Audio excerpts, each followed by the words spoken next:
عوام ہو جائیں ہوشیار، خبردار، دیکھ کر لیں 1000 ہوٹل جائیں یا پیٹرول ڈلوائیں، جعلی نوٹوں پر نظر رکھیں کیونکہ مارکیٹ میں آیا ہوا 1000 کا جعلی نوٹ اسٹیٹ بینک نے خبردار کر دیا۔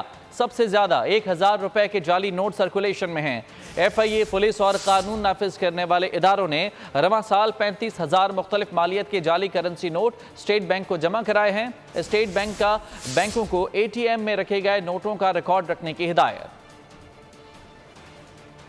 عوام ہوشیار، ملک میں جعلی کرنسی نوٹوں کی بھرمار۔ مارکیٹ میں سب سے زیادہ 1000 روپے کے جعلی نوٹ زیر گردش ہیں۔ اسٹیٹ بینک کے ڈائریکٹر فائنانس قادر بخش کے مطابق گزشتہ 2 سال میں ملک بھر سے 20,000 جعلی کرنسی نوٹ پکڑے گئے۔ رواں برس قانون نافذ کرنے والے اداروں اور مختلف بینکوں سے مجموعی طور پر 35,000 جعلی کرنسی نوٹ جمع کرائے گئے، جن میں 60 سے 70% نوٹ 1000 روپے کے ہیں۔ قادر بخش کا کہنا تھا کہ گزشتہ 1 سال سے کسی بھی اے ٹی ایم سے جعلی نوٹ کی شکایت مرکزی بینک کو نہیں کی گئی۔ کسی بینک کے اے ٹی ایم سے جعلی نوٹ نکلتا ہے تو اس پر کرنسی نوٹ مالیت کا 100% جرمانہ کیا جائے گا۔ ڈائریکٹر فائنانس اسٹیٹ بینک نے مزید بتایا کہ بینکوں کو اے ٹی ایم مشین میں ڈالے گئے نوٹ کی CCTV ویڈیو 90 دن تک رکھنا لازم ہے۔